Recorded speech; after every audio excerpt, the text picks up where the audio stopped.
4వ వాక్యం నుండి 5వ వాక్యం 4-5 వాక్యాలు చదవండి. ಆದರೆ ಕರುಣಾನಿಧಿಯಾಗಿರುವ ದೇವರು ನಮ್ಮ ಮೇಲೆ ಮಹಾಪ್ರೀತಿಯನ್ನಿಟ್ಟು ಅಪರಾಧಗಳ ದೆಸೆಯಿಂದ ಸತ್ತವರಾಗಿದ್ದ ನಮ್ಮನ್ನು ಕ್ರಿಸ್ತನೊಂದಿಗೆ ಬದುಕಿಸಿದನು. ಕೃಪೆಯಿಂದಲೇ ರಕ್ಷಣೆ ಹೊಂದಿದವರಾಗಿದ್ದೇವೆ. అయినను దేవుడు కరుణా సంపన్నుడై ఉండి మనము మన అపరాధముల చేత చచ్చిన వారమై ఉండినప్పుడు సైతము మన ఎడల చూపిన తన మహా ప్రేమ చేత ఆయన చూపించినటువంటి మహాప్రేమ చేత మనల్ని క్రీస్తుతో కూడా బ్రతికించెను. కృప చేత మీరు రక్షింపబడి ఉన్నారు. హల్లెలూయా. தேவனோ இரக்கத்தில் ஐஸ்வர்யமுள்ளவராய் நம்மில் அன்பு கூர்ந்து தம்முடைய மிகுந்த அன்பினாலே அக்கிரமங்களில் மரித்தவர்களாய் இருந்த நம்மை கிறிஸ்துவுடனே கூட உயிர்ப்பித்தார். கிருபையினாலே రక్షింపబట్టீர்கள். దేవుని యొక్క మహా పాపము వల్ల, అక్రమం వల్ల, అపరాధముల వల్ల మనం మరణించినటువంటి వాళ్ళమై ఉండగా క్రీస్తు తన యొక్క కృప వల్ల మనకు ఇలాంటి ఒక గొప్ప తన యొక్క ప్రేమ మన ఎడల ఆయన బయలుపరిచింది. பாவத்திலும் அக்கிரமத்திலும் மூழ்கியிருந்த நம்மை கிறிஸ்துவானவர் தம்முடைய இரக்கத்தின்படி நம்மை அவிதமாக அன்பு கூர்ந்திருக்கிறார். తండ్రి అయినటువంటి దేవుడు నశించినటువంటి అపరాధముల చేత, పాపముల చేత మరణించినటువంటి మనిషిని తన ఎదుట ప్రేమల పరిశుద్ధుడిగా, నిర్దోషిగా నిలవబెట్టవలేనని తన యొక్క కుమారుడైనటువంటి క్రీస్తునందు జగత్పునాది వేయబడక ముందే మనల్ని ఆయన ఎన్నుకొని ఉన్నారు. பாவத்திலும் அக்கிரமத்திலும் மரித்து போயிருந்த நம்மை தேவனானவர் அவர் தம்முடைய பரிசுத்தமான அன்பின் குமாரனாய் நம்மை ரட்சிக்கப்பட்டு அவிதமாக தேவன் நம்மை தெரிந்து கொண்டிருக்கிறார். దేవునికి మన పైన ఉండేటువంటి ప్రేమ వల్ల జగత్పునాది వేయబడక మునిపే క్రీస్తునందు దేవుడు మనల్ని ఎన్నుకొనిరి. உலகத்திற்கு முன்பாகவே கிறிஸ்துவுக்குள்ளாக தேவன் நம்ம எல்லாரையும் தெரிந்து கொண்டிருக்கிறார். అయితే పాపము చేసినందువల్ల నరుడు దేవుని యొక్క సంకల్పము నుండి తొలగిపోయే, பாவம் செய்த நிமித்தமாக மனிதன் கர்த்தருடைய சித்தத்தை விட்டு விலகி போயினார். ఆయనను దేవుడు నిత్యుడైనటువంటి దేవుడు మనిషి పైన తనకుండేటువంటి యొక్క ప్రేమలో మార్పు లేనటువంటి దేవుడు మనిషి పైన దేవుడు పెట్టినటువంటి యొక్క సంకల్పముని నెరవేర్చతలంచిరి. தேவனானவர் மனிதன் மேலே வைத்த அந்த ஒரு உத்தேசத்தை நிறைவேற்றும்படியாக மீண்டுமாக அவர் அந்த காரியத்தை மாற்றும்படி தேவன் தீர்மானித்தார். అవునే తన ఒక్కగాని ఒక తండ్రి అయినటువంటి దేవుడు తన ఒక్కగాని ఒక కుమారుడైనటువంటి క్రీస్తును మన కొరకు కల్వారిలో ఆయన పాప పరిహారార్థ బలిగా సమర్పించడానికి ఆయనకి చిత్తమాయే. தம் பிதாவாகிய தேவனானவர் தன்னுடைய ஒரே பேரான குமாரனை இந்த பூமிக்கு அனுப்பி நமக்காக அவர் கல்வாரி சிலுவையிலே பலியாகப்பட்டார். పాపమందు అక్రమమందు మనం నశించిన వాళ్ళమై ఉండగా, పాపத்திலும் అక్రమத்திலும் అழிந்து పోయి ఉండిరుకోబోదు నశించిన దాన్ని వెతికి రక్షించుటకు మనిషి కుమారుని పోలికగా పరిశుద్ధుడైనటువంటి తండ్రి తన ఒక్కగాని ఒక కుమారుని యొక్క భూమికి పంపించిరి. இழந்து போனதை தேட ரட்சிக்கவே அந்த மனுஷ குமாரனை தேவனானவர் பூமிக்கு அனுப்பினார். ఇందులో మహాదేవుని యొక్క ప్రేమ మనిషి పైన ఎంత గొప్పదిగా ఉన్నదో, మన పైన ఆయన యొక్క ప్రేమ ఎంత గొప్పదిగా ఉన్నదో మనం గ్రహించాలి. தேவனானவர் மனிதன் வைத்த அன்பு எவ்வளவு பெரிதாக இருக்கிறது என்று நீங்கள் பாருங்கள். ఆయన మన పైన పెట్టినటువంటి ప్రేమ మనము కూడా మనం ప్రేమించినటువంటి పిల్లల్ని అడుగుతాం, నా పైన నీకు ప్రేమ ఉన్నదా ఎంతుంది చూపి అని మనం అడుగుతూ ఉంటాం. ప్రేమించిన వాళ్ళని మనం ఆ విధంగా అడుగుతూ ఉంటాము. பிள்ளைகளை என் மேல் உனக்கு அன்பு இருக்கிறதா என்ற பிள்ளைகளை கேட்போம். அவர்கள் நேசித்தால் கூட அவர் மேல் கேட்டுக்கொண்டே இருப்போம். మన తండ్రి అయినటువంటి దేవుడు మన పైన పెట్టినటువంటి ప్రేమ ఎంత గొప్పదో అది మనుషులమైనటువంటి మనము తెలుసుకునేటువంటి ఒక స్థలమే కల్వారి శిఖరాగ్రమై ఉన్నది. பிதாவாகிய தேவனானவர் நம்ம மேல் வைத்த அன்பை நாம் தெரிந்து கொள்ள ஒரு இடம்தான் அந்த கல்வாரி. ఆయన మనల్ని ప్రేమించిరి అంటే தேவன் நம்மை எவ்வளவு நேசித்தார் என்று சொன்னார். ఒక కుమారుడైనటువంటి తన ముద్దుల బిడ్డైనటువంటి ఆ యొక్క క్రీస్తును మన కొరకు సిలువలో సర్వాంగ దహన బలిగా సమర్పించినంత ప్రేమ తండ్రి అయినటువంటి దేవుడు మన పైన పెట్టి ఉన్నారు. ஒரே பேரான குமாரனை செல்ல குமாரனை அவர் கல்வாரி சிலுவையில் நமக்காக பலிக்காக ஒப்பு கொடுக்கும்படி நமக்காக அவர் செய்திருக்கிறார். పాపులు, ద్రోహులు, దుర్మార్గులు, అక్రమస్తులైనటువంటి మన మీద తండ్రి అయినటువంటి దేవుని యొక్క ప్రేమ ఎంత గొప్పదిగా ఉన్నదో చూడండి. பாவிகளும் துன்மார்க்கரும் துரோகிகளாய் இருந்த நம்ம மேலே தேவன் வைத்த அன்பு எவ்வளவு பெரிது என்று பாருங்கள். శాపగ్రస్తులమైనటువంటి మనల్ని దేవుడు ప్రేమించి శాపతీరాన మనిదర్களை தேவன் நேசித்து కల్వారి సిలువలో తన పరిశుద్ధుడైనటువంటి ఒక్కగాని ఒక కుమారుని మన నిమిత్తమైన బలిగా సమర్పించిరి. పాపం செய்யாத குற்றமில்லாத ஒரு பரிசுத்தமான தேவ குமாரனை செல்ல కుమారుని మన మీద ఆయనకు ఉండేటువంటి ఆ అత్యధికమైనటువంటి ఆ యొక్క ప్రేమ నిమిత్తము அந்த அளவுக்கு அதிக அதிகமான அந்த మనకు அன்பின் పాప நிமித்தமாக క్షమాపణని దేవుడు అనుగ్రహించరే. நமக்கு பாவ மன்னிப்பை கொடுத்தார். దేవుడు ఆ పాప క్షమాపణ అనుగ్రహించిన తర్వాత రక్షణని దేవుడు మనకు అనుగ్రహించరే. அந்த பாவ மன்னிப்பை கொடுத்த பிறகு நமக்கு ఈ ரட்சிப்பு. రక్షణ యొక్క విలువ మనం ఇచ్చినటువంటి విలువ ఏమే? அந்த ரட்சிப்பை பெறும்படிக்கு நாம் கொடுத்த ఇంత గొప్ప రక్షణని దేవుడు మనకి ఇచ్చిరే, దాని యొక్క విలువని మనం ఏమి చెల్లించి ఉన్నాము? தேவன் நமக்கு இவ்வளவு ரட்சிப்பை கொடுத்தாரே, அதுக்கு நாம் பதிலாக என்ன கிரயத்தை செலுத்தியிருக்கிறோம்? ఉచితముగా పాపులైనటువంటి ద్రోహులైనటువంటి మన కొరకు దేవుడు ఇచ్చిన రక్షణ ఉచితముగా ఉన్నది. பாவிகளும் துரோகிகளும் நமக்கு தேவன் கொடுத்த ரட்சிப்பானது அவர் இலவசமாக கொடுத்திருக்கிறார். మనల్ని ఆయన సంపూర్ణముగా అన్నిటిలో నుండి రక్షించుటకు நம்ம எல்லாவற்றையும் முழுவதுமாக ரட்சிக்கும்படியாக తన యొక్క కుమారుని మనకు అనుగ్రహించిరి. కుమారుని நமக்கு கொடுத்தார். మనల్ని ప్రేమించినటువంటి తండ్రి తన యొక్క కుమారుని మనకు అనుగ్రహించి మనకు ఇంత గొప్ప రక్షణని దేవుడు అనుగ్రహించిరి. பிதாவாகிய தேவன் தம்முடைய குமாரனை இந்த பூமிக்கு கொடுத்து தேவன் நம்மை பிதாவாகிய தேவன் நம்மை இவ்வளவு நேசித்திருக்கிறார். ఇవన్నీ కూడా దేవుడు మన మీద ఉండేటువంటి తన యొక్క ప్రేమ వల్ల చేసినటువంటి కార్యములే. எல்லாமே கூட தேவன் நம்ம மேல் வைத்த அன்பு நிமித்தம் செய்த காரியங்களா இருக்கிறது. అదే విధముగా కుమారుడైనటువంటి క్రీస్తు కూడా మనల్ని ప్రేమించి அதே விதமாக குமாரனை கிறிஸ்து நம்மை நேசித்தார். ఆయన మన కొరకు తన్ను తాను సర్వాంగ దహన బలిగా సమర్పించుకొనిరి. அவர் நமக்காக நம்மை தன்னை தானே சர்வாங்க தகன பலியாக ஒப்பு கொடுத்தார். మనల్ని దేవుడు ఎంతగా ప్రేమించే అంటే தேவன் நம்மை எவ்வளவாய் நேசித்தார் తండ్రి என்று అయినటువంటి சொன்னார். దేవుని యొక్క ప్రేమ మన మీద ఎంత అంటే பிதாவாகிய தேவனுடைய அன்பு நம்ம மேல் எவ்வளவு అది இருக்கிறது என்று మాటల్లో சொன்னார். చెప్పలేనంత. அது வார்த்தையில் சொல்ல అది முடியாது. మనము గ్రహించితే మాత్రమే అది మనకు అర్థమవుతుంది. ఒక కుమారుడు పరిశుద్ధ కుమారుడైనటువంటి క్రీస్తును పాపులు దుర్మార్గులు అపరాధముల చేత మనము నశించే వారముగా ఉన్నప్పుడు దేవునికి ద్రోహులుగా ఉండగానే మన కొరకు తన యొక్క బిడ్డను అనుగ్రహించి అంతగా మనల్ని ఆయన ప్రేమించిరి. அவர் நம்ம வைத்த அன்பை நம்ம சொல்ல முடியாது. அதை உணர்ந்தால் மாத்திரமே தெரியும். ஏனென்றால் பாவிகளால் நம்மை ரட்சிக்கும்படிக்கு தன்னுடைய ஒரே பேரான குமாரனை அவர் கொடுத்திருக்கிறார். ఆయన యొక్క ఉద్దేశం మనల్ని నెరవేర్చడానికి దేవుడు మనకు సేవకులను అనుగ్రహించి ఆయన బోధించి ఆయన నడిపిస్తూ ఉన్నారు.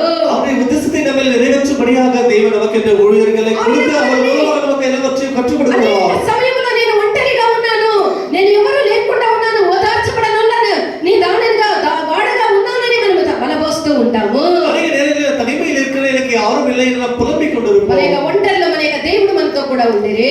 தனிமையில தேவன் நம்மோடு இருப்பார். మనము నడవలేకుండా తొట్టిల్లేటప్పుడు ఆయన మనల్ని తన యొక్క వీపు మీద మోసుకొని వచ్చిరి. நாம் நடக்க முடியாமல் தடுமாறும் போது தேவன் మన தன்னுடைய యొక్క అపజయములన్నీ కూడా జయముగా దేవుడు మార్చి ఉన్నారు.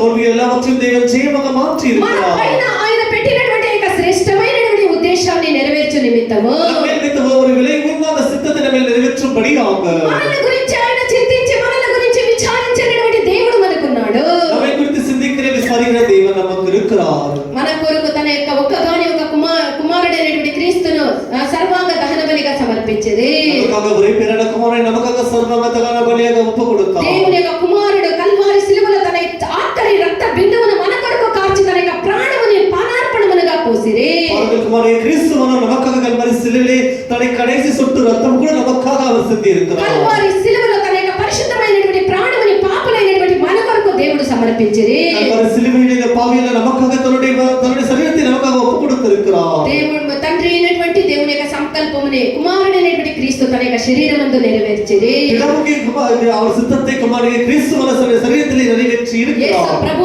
ఆయన లేఖనములో చెప్పినట్లుగా இயேசு கிறிஸ்துவை குறித்து அந்த வேதகமத்திலே எழுதப்பட்ட விதமாக తండ్రి యొక్క అనాది సంకల్పము చొప్పున அவருடைய அநாதி உத்தேசத்தின் ఆయన పరమ నుండి భూమికి దిగి వచ్చి அவர் பரத்தை விட்டு பூமிக்கு வந்து పాపులైనటువంటి మన యొక్క పాప అపరాధములన్నీ కూడా తన మీద ఆయన మోసుకొని பாவிகளை நம்ம எல்லா அக்கிரமத்தின் மேலே ஏற்றுக்கொண்டு ఆయన మన కొరకు కల్వారిలో ఆయన బలి అయి அவர் கல்வாரி சிலுவையில் நமக்காக பலியானார். ఆయన పాతి పెట్టబడి அவர் அமிதமாக மரித்து அவர் అంతటితో ముగిసిపోలేదు. அமிதமாக மரித்து அவர் முடித்து போகவில்லை. అన్నిటినీ జయించి ఆయన పునరుత్థానుడై లేసే. அவர் எல்லாவற்றையும் செய்து உயிர்த்தெழுந்து ఆయన போயிருக்கிறார். పునరుత్థానుడైన తర్వాత அவர் உயிர்த்தெழுந்து போன பிறகு అనేక సందర్భాల్లో శిష్యులకి ఆయన బయలుపరచుకొనిరి. சிஷ்யர்களுக்கு வெளிப்பட்டு இருக்கிறார். అది ఒక సందర్భమును మనము యోహాను సువార్త 21వ అధ్యాయంలో మనం చూడవచ్చు. இவ்விதமாக வெளிப்பட்ட அந்த ஒரு சந்தர்ப்பத்தை தான் யோவான் சுவிசேஷம் 21ஆம் அதிகாரத்தில் நாம் பார்க்கலாம். తిబెరియా సముద్ర తీరమున తన యొక్క శిష్యులకు ఆయన ప్రత్యక్షమైనటువంటి ఒక సందర్భం అది. அந்த சமுத்திரத்தின் கடற்கரையிலே தேவனானவர் தன் சிஷ்யர்களுக்கு வெளிப்பட்டு இருக்கிறார். తన యొక్క శిష్యులకు ఇచ్చినటువంటి మూడవ దర్శనము இந்த சிஷ்யர்களுக்கு கொடுத்த தேவன் காண்பித்த அந்த மூன்றாவது தரிசனமாக இருக்கிறது. 14వ వాక్యములో మనం చూస్తే తెలుస్తుంది. 21ஆம் அதிகாரம் 14ஆம் పేతురు గురించి మనం చూస్తూ ఉన్నాము. அங்கே பேதுருவை குறித்து நாம் பார்க்கிறோம். పేతురు ఆ యొక్క యేసు ప్రభు మరణించిన తర్వాత அங்கே பேதுரு இயேசு மரித்த பிறகு తన యొక్క పాత ఉద్యోగమైనటువంటి చేపలు పట్టేటువంటి ఉద్యోగానికి వెళ్ళిపోయే இது பேதுருடைய பழைய தொழிலாகிய மீன் பிடிக்கிற தொழிலை மீண்டுமாக எடுத்துக்கொண்டு పేతురు యొక్క போகிறார். వృత్తి ఏం చెప్పండి? இந்த பேதுருடைய வேலை என்ன சொல்லுங்க మీన్ பார்க்கலாம். పిడికిరదు. ఆ యొక్క పాత ఆ యొక్క వృత్తికి పేతురు వెళ్ళిపోయి ఉన్నాడు. அவருடைய பழைய தொழிலாகிய இந்த மீன் பிடிக்கிறது அந்த மீண்டுமாக துவக்கி விட்டார். అనేకుల్ని కూడా ఆయనతో కూడా వెంటబెట్టుకొని அவர் அநேகரை தன்னுடைய சேர்த்து சேர்த்துக்கொண்டு చేపలు పట్టేదానికి పోయి ఉన్నాడు. அவர் மீண்டுமாக படகிலே ஏறி மீன் பிடிக்க சென்று விட்டார். కల్వారిలో యేసు ప్రభు మరణించడానికి కొద్దిసేపు ముందు கல்வாரி சிலுவையிலே இயேசு மரிப்பதற்கு கொஞ்ச நேரத்துக்கு முன்பாக యేసు ప్రభుతో ఏమంటూ ఉన్నాడు? இயேசுவோடு அவர் என்ன నీతో சொல்லுகிறார்? కూడా ప్రభువా నేను చెరలోనికైనాను మరణమునకైనాను వెళ్ళుటకు సిద్ధముగా ఉన్నానని ప్రభువు అయినటువంటి యేసుతో ఆ యొక్క పేతురు చెప్పే, ஐயோ கர்த்தாவே, நான் உனக்காக காவலிலும் சரி சிறைச்சாலையிலும் சரி எங்கே வேணாலும் வருவேன் என்று அவர் சொல்லுகிறார். చెరసాలకైనాను మరణముకైనాను వెళ్ళుటకు నేను సిద్ధముగా ఉన్నాను, అంతగా నేను ప్రేమిస్తూ ఉన్నానని పేతురుతో చెప్పే, இவர் உமக்காக நான் மரணத்துக்காகவும் சரி சிறைச்சாலையிலும் சரி எதுக்காக நாம் சந்திக்க தயார் என்ற விதமாக இயேசுவோடு பேதுரு சொன்னார். కొద్దిసేపు అయిన తర్వాత அதே கொஞ்ச நேரம் ஆன பிறகு ఏమంటూ ఉన్నాడు? இந்த பேதுரு என்ன சொல்லுகிறார்? పేతురు యేసు ప్రభుని నేను ఎరగనని చెప్పే, ஐயோ இயேசு அவரை எனக்கு தெரியவே தெரியாது என்று சொல்லுகிறார். ఎంత గొప్ప దేవుడు మన యొక్క దేవుడు. எவ்வளவு பெரிய தேவன் நம்முடைய தேவன். పేతురుకి యొక్క భావము పుట్టక ముందే దేవునికి యొక్క పేతురు ఈ విధముగా మాట్లాడతాడన్న సంగతి కూడా తెలుసు. நம்முடைய தேவனுக்கு தெரியும் பேதுரு இப்படி சொல்லுவான் என்று அவர் முன்பாகவே அவருக்கு தெரியும். లూకా సువార్త 22:23 వాక్యములో మనం చూసినట్లయితే லூக்கா சுவிசேஷம் 22:3 படிப்போம். పేతురు ఏమంటున్నాడో చదవండి. பேதுரு அங்க என்ன சொல்கிறார் பாருங்கள். వారు ఈ పనిని చేయబోవాడెవరో అని తమలో తాము అడుగుకొనసాగిరి. అంతేనా? మార్క్ 14:31 చదువమ్మా. మరీ ఖండితముగా నేను నీతో కూడా చావవలసి వచ్చినను నిన్ను ఎరుగనని చెప్పను. ఎవరంటూ ఉండేది? పేతురు అంటూ ఉండే, నీతో కూడా చావాలనేటువంటి పరిస్థితి వచ్చినా కూడా నేను చచ్చేదానికి సిద్ధంగా ఉంటానని చెప్తూ ఉన్నాడు. నేను ఎరుగనని చెప్పనని చెప్పే, நான் மரிப்பது கூட உங்களுக்கு ஆயத்தமாயிருக்கிறேன் கர்த்தாவே, உம்மை அறிய மாட்டேன் என்று ஒரு காலம் சொல்ல மாட்டேன். అయితే యేసు ప్రభు చెప్పలేనంత వేదన, చెప్పలేనంత శక్యము కానంత బాధలు అనుభవించినటువంటి సందర్భమందు இயேசு சொல்ல முடியாத அளவுக்கு அவ்வளவு பெரிய பாடுகளை கஷ்டங்களை அனுபவிக்கிற அந்த நேரத்திலே కొద్దిసేపులోనే యేసు ప్రభు అంత శ్రమలు అంత బాధలు ఆయన అనుభవించినటువంటి సమయంలో இயேசு அவ்வளவு பெரிய பாடுகளை அவ்வளவு பெரிய கஷ்டங்களை அனுபவித்துக் అదే పేతురు అంతకు ముందు నేను చెప్పనని చెప్పినటువంటి పేతురు ఆయన ఎరగనని చెప్పే, மரித்தாலும் உமோடு கூட இருப்பேன் என்று சொன்ன பேதுரு இப்பொழுது அதே இயேசுவை பார்த்து పెట్టుకుంటూ ఉన్నాడు. సత్యముగా నాకు తెలియదు, నాకు ఎరగను ఆయన ఎవరో నాకు తెలియదు అని తను తాను శపించుకొనుటకు ఒట్టు పెట్టుకొనుటకు ప్రారంభించే, இப்பொழுது அதே பேதுரு இப்பொழுது சத்தியம் பண்ணுகிறார், இயேசு எனக்கு தெரியவே தெரியாது என்று சொல்லுகிறார். మనిషి మారినటువంటి వారు దేవుడు. மனிதன் మారినాலும் మారదవే ప్రేమలో మార్పునను దేవుని యొక్క ప్రేమలో ఎంత మాత్రమూ కూడా మార్పు లేదు. மனிதனுடைய அன்பிலே மாறுதல் ஏற்படலாம், ஆனால் தேவனுடைய ఈ సమయంలో పేతురు మీద యేసు ప్రభు కోపపడలేదు. அந்த நேரத்திலே இயேசு அவர் பேதுருவை பார்த்து கோபப்படவில்லை. అయితే యేసు ప్రభుకి పేతురు మీద ఒక కనికరమే వచ్చే. ஆனால் இயேசு ప్రభుவை பார்த்து பேதுருக்கு పునరుత్థానుడైన తర్వాత ఈ యొక్క పేతురు దగ్గరికి యేసు ప్రభు వచ్చి உயிர்த்தெழுந்த பிறகு இயேசு அவர் பேதுருவை நோக்கி வந்தார். పేతురు ఏమని అడుగుతూ ఉన్నాడు? பேதுருவை பார்த்து என்ன கேட்கிறார்? ఆ రోజు నువ్వు అట్లా చెప్పి మళ్ళా ఇట్లా చెప్పినవే, నువ్వు ఎట్లా కూడా నాకు తెలియదా అని అడుగుతూ ఉన్నాడా? ஐயோ நீ அன்னைக்கு இப்படி சொன்ன, இப்போது என்னை மறந்து விட்டு இருக்கிறாய் என்று கேட்டாரா? வந்து మనుషులమైనటువంటి మనం ఆటం బాంబులు ఒక కార్యాన్ని ఒకరి దగ్గర చెప్తే దాన్ని 10 రకాలుగా బాంబులు పేల్చి కూలు దోసేస్తారు. అయితే ఇక్కడ యేసు ప్రభు చూడండి, నేను నిన్ను అడిగినానా, నేను నిన్ను అంతగా ప్రేమిస్తూ ఉన్నాను అని చెప్పిన వాడు కొన్ని గంటల్లోనే కొద్దిసేపులోనే నేను ఎరగనని చెప్పే. ఇది చూసినటువంటి యేసు ప్రభు, నువ్వు అట్లా చెప్పినావే, నువ్వు సరైనోడు అట్లా ఇట్లా అన్నాడా? యేసు ప్రభు ఏమంటూ ఉన్నాడు పేతురు దగ్గరికి వచ్చి, இயேசு அவர் பேதுருவிலே வந்து அவர் என்ன கேட்கிறார்? చెప్పండి పాస్టర్, పూర్వీక్ పాస్టర్, బుజ్జి పాస్టర్ చెప్పండి, రాసి నింపి పెట్టేసింది చెప్పండి. ఏం చెప్పారు యేసు ప్రభు? వాక్యాన్ని వినాల. పక్కన ఉండే బ్రదర్ చెప్పండి, మీరు పేతురు దగ్గరికి వచ్చి యేసు ప్రభు ఏమని అడిగారు? మీరు చిట్టి బ్రదరా? బా బ్రదర్, హల్లెలూయా. ఎక్కడో ఉంది వీళ్ళ గమనము. దానికే నేను అడిగింది, ఏమని అడుగుతూ ఉన్నారు? ಯೇಸುವನ್ನು ಪೇದನೆ ಪಾತ್ರ என்ன கேட்கிறார்? యోహాను 1:21 అధ్యాయం 15వ వాక్యం నుండి చదవండి. ಅವರು ಊಟ ಮಾಡಿದ ಮೇಲೆ ಯೇಸು ಸೀಮೋನ ಪೇತ್ರನನ್ನು, ಯೋಹಾನನ ಮಗನಾದ ಸೀಮೋನನೇ, ಯೋಹಾನನ ಕುಮಾರನಾದಂತ ಸೀಮೋನನೇ, ನೀನು ಇವರಿಗಿಂತ ಹೆಚ್ಚಾಗಿ ನನ್ನ ಮೇಲೆ ಪ್ರೀತಿ ಇಟ್ಟಿದ್ದೀಯೋ, ಇವರಿಗಿಂತ ಹೆಚ್ಚಾಗಿ ನನ್ನ ಮೇಲೆ ಪ್ರೀತಿ ಇಟ್ಟಿದ್ದೀಯೋ. ఏమని అడుగుతూ ఉన్నాడు? వారు భోజనం చేసిన తరువాత యేసు సీమోను పేతురును చూచి యోహాను కుమారుడైన సీమోను వీరికంటే నీవు నన్ను ఎక్కువగా ప్రేమించుచు ఉన్నావా అని అడుగగా, మీరందరికంటే ఎక్కువగా నన్ను ప్రేమిస్తూ ఉన్నావా? అంతకు ముందు నాకెవరో తెలియదు, నీకు తెలుసు కదంటే చెప్పించుకొని ఒట్టు పెట్టుకొని నాకు తెలియదు అని చెప్పినటువంటి ఆ సందర్భముని యేసు ప్రభు కన్నులారా చూసి ఉన్నారు. అయినా కూడా అదే పేతురు దగ్గరికి యేసు ప్రభు వచ్చి, సీమోను కుమారుడైనటువంటి పేతురు, నువ్వు వీళ్ళందరికంటే ఎక్కువగా నన్ను ప్రేమిస్తూ ఉన్నావా? 17వ వాక్యం వరకు చదివితే తెలుస్తుంది. ప్రేమిస్తూ ఉన్నావా అని యేసు ప్రభు అడిగే. அவர்கள் இயேசுவானவர் சீமோன் பேதுருவை பார்த்து, நீ இவர் எல்லாரையும் பார்த்து என்ன நேசிக்கிறாயா என்று సృష్టించినటువంటి సర్వమునకు ఆది సంభూతుడైనటువంటి సృష్టికర్త అయినటువంటి దేవుడు, సకలத்தை உருவாக்கின எல்லா సృష్టిக்கும் ఆది మూలమగిన நம்முடைய தேவனானவர் సృష్టికి ముందు తాను సృష్టించినటువంటి ఆ సృష్టిమునకు ముందు నిలబడి அந்த సృష్టికి ఉండగా அவர் నిன்று నువ్వు నన్ను ప్రేమిస్తూ ఉన్నావా అని పలుమార్లు బ్రతిమాలి అడుగుతూ ఉన్నాడు.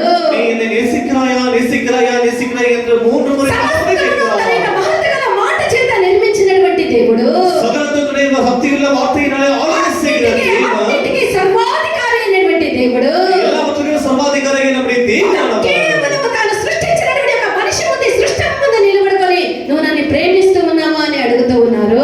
உருவாக்கின மனிதனுக்கு முன்னாக நின்று கொண்டு நீ என்னை நேசிக்கிறாயா என்று கேட்கிறார். యేసు ఒక్కొక్కరిని మనల్ని ఇప్పటికి ఈనాటికి ఈ క్షణమున కూడా ఇక్కడ ఉండేటువంటి మన ఒక్కొక్కరిని ఈ లోకములో ఉండేటువంటి సర్వ మానవ కోటిని చూసి మీరు నన్ను ప్రేమిస్తూ ఉన్నారా అనేటువంటి ధ్వని ఈనాటికి ఆయన పలుకుతూనే ఉన్నారు. அதே விதமாக தேவனானவர் நம்ம எல்லாரையும் பார்த்து, பூமியில் இருக்கிற எல்லா ஜனங்களையும் பார்த்து, எல்லா மனிதரையும் பார்த்து, நீங்கள் என்னை நேசிக்கிறீர்களா என்று கேட்டுதான் இருக்கிறார். పేతురుతో దేవుడు అడుగుతూ ఉన్నాడు. பேதுருவோடு தேவன் கேட்கிறார், ఈ విధంగా చేసినవే అని మాట్లాడక, நீ அப்படி சொன்னாய் இப்படி செய்திருக்கிறாய் என்று அதெல்லாம் கேட்காமல், పేతురు నువ్వు నన్ను వీళ్ళందరికంటే ఎక్కువగా ప్రేమిస్తూ ఉన్నావా? சீமோன் பேதுருவாకు நீ எல்லாரையும் பார்த்து என்னை நேசிக்கிறாயா? అదే వార్త ఇక్కడ ఉండేటువంటి మన ఒక్కొక్కరితో దేవుడు అడుగుతూ ఉన్నాడు. அதே விதமாக தேவன் நம்ம எல்லாரையும் பார்த்து கேட்கிறார், బిడ్డ என்னுடைய பிள்ளை ప్రేమిస్తూ ఉన్నారా? நேசிக்கிறாயா? అడుగుతూ ఉన్నాడు. ఆయన ఎంతో వేదనతో అడుగుతూ ఉన్నాడు. ఆయన ఎంతో అపలాక్షితమైన ప్రేమ కొరకు ఎదురు చూస్తూ ఆయన అడుగుతూ ఉన్నారు. அன்பை எதிர்பார்த்து கேட்கிறார். ప్రేమిస్తూ ఉన్నారా? నా బిడ్డ నువ్వు నన్ను ప్రేమిస్తూ ఉన్నావా? நேசிக்கிறாயா? నువ్వు నన్ను ప్రేమిస్తూ ఉన్నావా? நேசிக்கிறாயா? నువ్వు నన్ను ప్రేమిస్తూ ఉన్నావా? ఈ సమయంలో మీ యొక్క ఉత్తరమేమి? అడిగినటువంటి ఆ యొక్క ప్రశ్నకు మీ యొక్క జవాబేమి? பதில் என்ன? ఈ సమయంలో దేవుడు మనల్ని అడుగుతూ ఉన్నాడు. ప్రియమైనటువంటి దేవుని యొక్క బిడ్డ, అవును ప్రభువా, నేను ప్రేమిస్తూ ఉన్నానని నువ్వు చెప్పగలవా? అన్నిటికంటే ఎక్కువగా నేను ప్రేమిస్తూ ఉన్నామని చెప్పగలవా? దేవుడు అన్నిటికంటే ఎక్కువగా ఆయన నిన్ను ప్రేమించే, కంటే ఎక్కువగా నిన్ను ప్రేమించే, తన యొక్క రక్తము ఒక బిందువు కూడా ఉంచుకొనక నీకు అనుగ్రహించి ఆయన నిన్ను ప్రేమించే, రక్తத்தை తనకెందు ஒரு சொட்டு கூட வைத்துக் கொள்ளாமல் எல்லாவற்றையும் நமக்கு கொடுத்து நம்மை நேசித்திருக்கிறார். అయితే ఆయన నిన్ను వివిధముగా ప్రేమిస్తూ ఉన్నావు. அப்படி நேசித்திருக்கும்போது நீ அவரை எப்படி நேசிக்கிறாய்? నన్ను ప్రేమిస్తూ ఉన్నావా అని అడిగినట్లయితే, కుమారుని నేసిక్கிறாய் என்று கேட்கும்போது, ప్రభువా నేను నిన్నే ప్రేమిస్తూ ఉన్నానని నువ్వు చెప్పగలవా? కర్తవే நான் உம்மை நேசிக்கிறேன் என்று சொல்ல முடியுமா? అన్నిటికంటే ఎక్కువగా నేను ప్రేమిస్తూ ఉన్నాను, எல்லாவற்றையும் அதிகமாக நேசிக்கிறேன் పూర్ణ హృదయంతో నువ్వు చెప్పగలవా? நீ முழு இதயத்தோடு சொல்ல முடியுமா? ఒకవేళ ఆ విధముగా నువ్వు చెప్పినట్లయితే அப்படி சொல்லுவாய் என்று నిశ్చయముగా சொன்னால் మనము ధన్యులమే. నిశ్చయమైన భాగ్యవంతులా మనము இருப்போம். అవును ప్రభువా నేను నిన్ను ప్రేమిస్తూ ఉన్నానని చెప్పువారమై ఉండాలి. కర్తవే நேசிக்கிறேன் என்று சொல்லுவாய் இருப்போமாக. మన కొరకు మన యొక్క దేవుడు కల్వారి శిలువలో ఘోర ఆ యొక్క మరణాన్ని అనుభవించిరి. நம்முடைய இயேசு கல்வாரி சிலுவையிலே ఘోరమైన మరణத்தை నిత్య సంకల్పము మనలో నెరవేరాలని ఆయన లేఖనములో చెప్పినటువంటి ప్రత్యేక కార్యాన్ని ఆయన నెరవేర్చిరి. సకలం நமக்கு நிறைவேறும்படியாக சித்த நிறைவேறும்படியாக ఆయన ఇప్పుడు నీ ఎదుట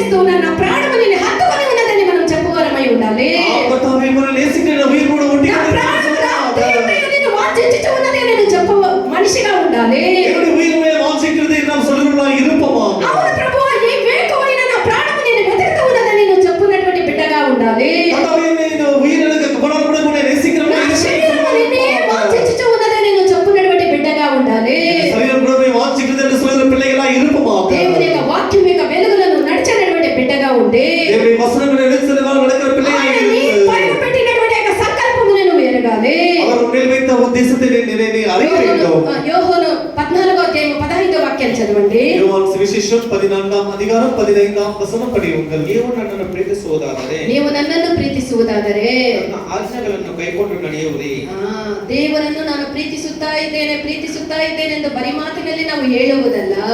మీరు నన్ను ప్రేమించిన ఎడల మీరు నన్ను ప్రేమించిన ఎడల నా ఆజ్ఞలను గైకొందురు. నా ఆజ్ఞలను కైగొందరు. நீங்கள் என்னிடத்தில் அன்பாயிருந்தால் அன்பா இருந்தால் என் கற்பனைகளை என் கைக்கொள்ளுங்கள். கற்பனைகளை கைக்கொள்ளுவீர். என் கற்பனைகள் கைக்கொள்ளுங்கள். நான் பிதாவை வேண்டிக் என் கொள்வேன். கற்பனைகள் భారమానவைகள் அல்ல. అది இல்லையா? మీరు నన్ను ప్రేమించిన ఎడల నా యొక్క ఆజ్ఞలను గైకొనుడి. 1 యోహాను 5వ అధ్యాయం 3వ వచనం. మనం ఆయన ఆజ్ఞలను గైకొనుటయే మనము ఆయన యొక్క ఆజ్ఞలను గైకొనుటయే దేవుని ప్రేమించుట. దేవుని ప్రేమించుట. ఆయన ఆజ్ఞలు భారమైనవి ఇప్పుడు కావు. చెప్పండి, ఎంతమంది దేవుని మీరు మనం మనస్ఫూర్తిగా ప్రేమిస్తూ ఉన్నారని చేతులు ఎత్తండి. నిజముగా ప్రేమిస్తూ ఉన్నారా? ప్రేమిస్తూ ఉన్నారా? మనం ఆయన ప్రేమించిన ఎడల మనం ఏం చేయాలి?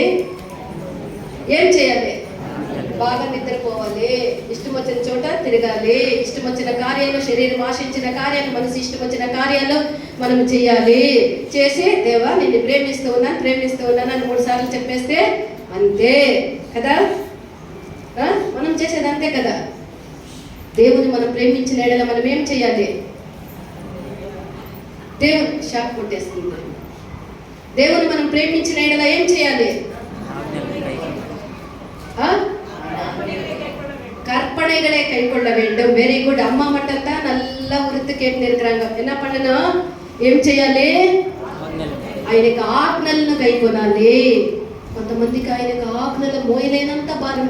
ఏంటబ్బా 4 గంటలకు ప్రార్థనకి, ఇంకా 4 గంటలు కాలే, ఇప్పుడే ఇంకా 3:50. ఈ మమ్మీకి ఏమీ పనిలే, అప్పుడే లేపుతా ఉంటుంది. రాండప్ప 6 గంటల ప్రార్థనకి, ఇంకా 5:45, ఇంకా 1/4 గంటే ముందు అప్పుడే రోదన. వచ్చి కూర్చుంటే ఈరోజు 9 గంటలకంతా ముగించేయి. ఆ రోజే నేను 10:30 అవుతుంది. నాకు ఎప్పుడు చెప్తా, నేను చెయ్యాలని చేసేలేదు, నేను నిజముగా చెయ్యాలనే నేను చేసేలేదు. ఆ విధముగా దేవుడు కావాలని నేను పంతముతో విరుద్ధంతో చేసేలేదు. ఎవరైతే ఈరోజు 8 గంటలకు ముగించేయి, ఈరోజు 9 గంటలకు ముగించేయంటారో ఆ రోజు 10:30, 11 అవుతుంది. హల్లెలూయా. మనం ఆయన ప్రేమించిన ఎడల ఆయనకు ఆజ్ఞలు భారమైనదిగా ఉండేది. దేవుని యొక్క ఆజ్ఞలు భారమైనది కాదు. హల్లెలూయా. అయితే మనం ఏం చేస్తాము? కర్తవ్యానికి. నిన్న రాత్రి వచ్చింటే మీకు ఆ ఉపదేశంలో దేవుని విధముగా ప్రేమించాలి, దేవుని యొక్క వార్తని విధముగా ప్రేమించాలి. మనము ధన, ఐశ్వర్యము, రత్న, వజ్ర, ముత్య, వైఢూర్యాలను మనం ఏ విధముగా సమకూర్చుకోవాలనేది నిన్నటి కూటములో మనకు తెలిసి ఉండేది. హల్లెలూయా. వచ్చిన వాళ్ళు ధన్యులు, రానుళ్ళు కోల్పోయి. హల్లెలూయా. ఆ ధన్యతను కోల్పోయి. దేవుని మనం ప్రేమిస్తూ ఉన్నావా అని దేవుడు, సృష్టికర్త అయినటువంటి దేవుడు అడుగుతూ ఉన్నాడు. నువ్వేమి నన్ను ప్రేమించేది, ఇప్పుడే నేను నాశనం చేసేస్తానని ఒక క్షణములో మనల్ని దేవుడు ఏమీ లేకుండా చేయొచ్చు. అయితే ఆ విధముగా చేసేదానికి మనపై ఉండేటటువంటి యొక్క ప్రేమ అడ్డుగా వచ్చి నిలబడి, నువ్వు నన్ను ప్రేమిస్తూ ఉన్నావా అని బతిమాలు కూడేటగా మనము అవును ప్రభువా, నా పూర్ణ హృదయంతో నేను ప్రేమిస్తూ ఉన్నానని మనం చెప్పువారమై ఉండాలి. మనం ఆయన ప్రేమించిన ఎడల ఆయనకు ఆజ్ఞల్ని కైకొనాలి. ఆయనకు ఆజ్ఞల్ని భారముతో కాదు, ఆయనకు ఆజ్ఞలు బరువైనవి కావు. கர்த்தருடைய அவருடைய கற்பனைகள் நமக்கு பாரமானவைகள் அல்ல. ஆகையால் நாம் அவரை நேசிப்போம் என்று சொன்னால் அவருடைய கற்பனைகளை கைக்கொள்ள வேண்டும். ఆయనకు ఆజ్ఞలు భారముగా మారుతుంది అంటే எப்பொழுது அவருடைய கற்பனைகள் கட்டளைகள் நமக்கு பாரமாக மாறுகிறது, ప్రేమ తగ్గినప్పుడు, அவர் மீது நம்முடைய అன்பு குறையும் போது ఆయనకు ప్రతి ఆజ్ఞ కూడా అది భారముగా మారిపోతుంది. ஒவ்வொரு கட்டளைகள் கற்பனை எல்லாமே நமக்கு பாரமாக மாறிவிடும். ఆ దేవుని యొక్క ప్రేమ మన యొక్క జీవితాల్లో తగ్గినప్పుడు, దేవుని అன்பు நம்முடைய జీవితంలో குறைந்து போகும்போது, ఆయన మీద ఉండేటువంటి ఆ యొక్క ప్రేమ మనలో తగ్గేటప్పుడు ఆయన ఆజ్ఞలు కూడా మనకు భారముగా మారును. அவர் மீது இருக்கிற அன்பு குறையும் போது அவருடைய கற்பனைகள் எல்லாமே நமக்கு பாரமாக மாறிவிடும். మనము దేవుని యందు నిలిచి ఉండాలి. ఆయన యొక్క ప్రేమ యందు నిలిచి ఉండాలి. ఆయన యొక్క సంపూర్ణమైనటువంటి సంకల్పం మనలో నెరవేరటకు మన యొక్క జీవితాన్ని ఆయనకు సమర్పించాలి. 119వ కీర్తన 1వ వాక్యాన్ని మనం చూడగా 119వ సంగీతం 1వ వచనం படிக்கும்போது, యెహోవా ధర్మశాస్త్రమును అనుసరించి నిర్దోషముగా నడుచుకొనువారు ధన్యులు. హల్లెలూయా. దేవుని యొక్క ధర్మశాస్త్రాన్ని అనుసరించి నిర్దోషముగా నడుచుకుని వారు, దేవుని యొక్క వాక్యాన్ని అనుసరించి నిర్దోషముగా నడుచుకుని వారు ధన్యులు.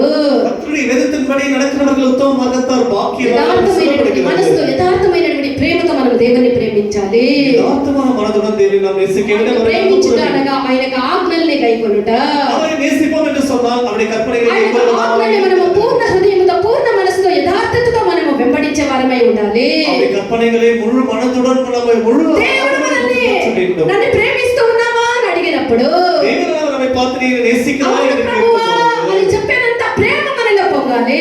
ஆபத்தாவே என்று சொல்கிற அளவுக்கு அவ்வளவு அன்பு நம்மிலே பொங்க வேண்டும். ప్రియమైనటువంటి దేవుని యొక్క బిడ్డ, దేవుని పిల్లలు, ఆయన సంకల్పం మనలో నెరవేరు నిమిత్తము, அவருடைய சித்தம் நம்மிலே நிறைவேறும்படியாக కోల్పోయినటువంటి సమస్తము మనలో మనకు అనుగ్రహించే నిమిత్తము, நாம் எழுதுகிற சகலத்தை நமக்கு ఆయన கொடுக்கும்படியாக మన కొరకు ఇచ్చినటువంటి క్రయము ఎంతో గొప్పది. அவர் நமக்கு என்ன கொடுத்ததான கிரயம் எவ்வளவு பெரியதாக ఆయన నిజముగా వెంబడించినటువంటి మనల్ని, அவர் நம்ம உண்மையை பின்பற்றின நம்மை, నిజముగా ఆయన ప్రేమించినటువంటి మనల్ని, அவரை உண்மையை நேசித்த நம்மை ఆయన ఎంతైనా ఆశీర్వదించే దేవుడు. அவர் எவ்வளவு வகையிலும் ஆசீர்வதிக்கிற தேவனாக இருக்கிறார். 6వ అధ్యాయము 10వ వాక్యాన్ని చదవండి. எபிரியர் 10వ అధ్యాయం 6వ వచనం. 6వ అధ్యాయం 10వ వచనం. Hebrews chapter 6 verse 10.